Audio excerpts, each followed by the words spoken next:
Shortly after the giving of the Torah, Am Yisrael stood poised to enter the Promised Land. Apprehensive of what lay in store, they entreated Moshe to send spies ahead. Skeptical though he was, Moshe nevertheless acquiesced and appointed 12 men, one from each tribe. From Yehudah, Caleb was chosen.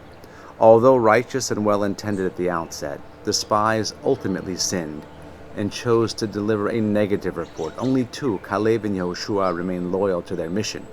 According to the Midrash, Caleb actually went off on his own to visit Marat HaMachpelah in Hebron. There at the graves of our patriarchs and matriarchs, he prayed to Borei Olam for the strength to faithfully complete his mission without being ensnared in the spies' plotting. Ultimately, Borei Olam declared that those people would never enter Eretz Yisrael, but instead would wander in the desert, as we know, for the next 40 years until they all died out. Borei Olam punished the spies as well. Only Caleb and Yehoshua were spared, promised that they would live to enter the land.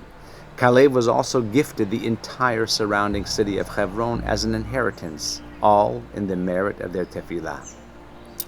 Dorohoi is a small, sleepy town in the quiet suburb of northeast Romania, and there lived the head of the community, Rav Yechiel Mechel Terir, in the mid-1800s. Being a grandson of the Be'er Mayim Hayim and the Baal Shem Tov, he was a very holy tzaddik that chose to live in this tiny town where he could serve his Creator quietly.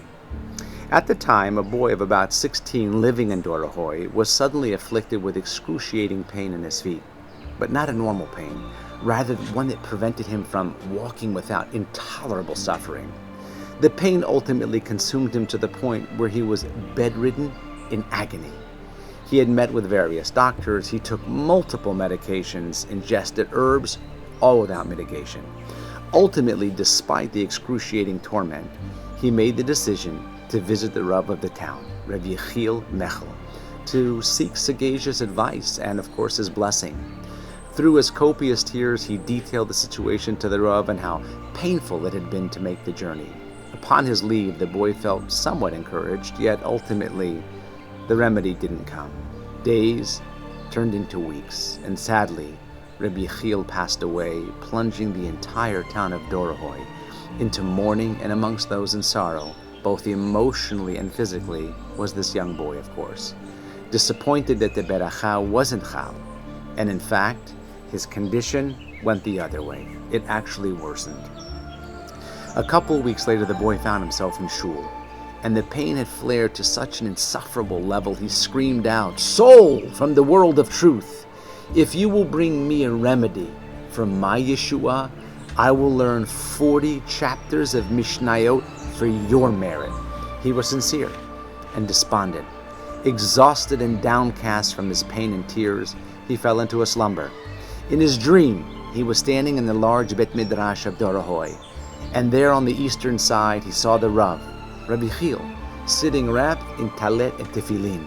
Suddenly the tzaddik stood up and turned to him with a large Mishnayot in his hands. "My son," the Rav said, "you promised to learn 40 chapters of Mishnayot, and I am asking you that you do so in my merit.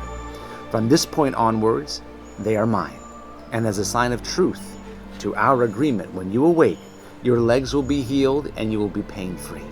However, you must fulfill your promise faithfully and learn the 40 Mishnayot in my zechut."